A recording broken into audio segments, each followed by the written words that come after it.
Only because she coughed, Wonyoung's short video during fan sign immediately went viral on social media. Recently, one of the members of the girl group IVE, namely Wonyoung, has again goes viral on social media when she held a fan sign in Japan before carrying out their world tour concert. In a video spread on social media, Wonyoung is seen coughing several times in front of fans. When coughing, she puts her hand in front of her mouth and immediately says "go mean," which means sorry in Japanese.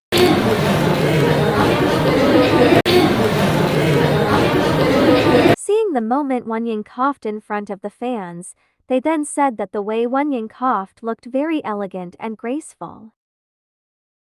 They said, even though she was just coughing, but why is it so fun to watch over and over again? Oh, princess is coughing. Don't get sick, your schedule is still a lot. It's hard to believe, but she's so adorable when she coughs like that.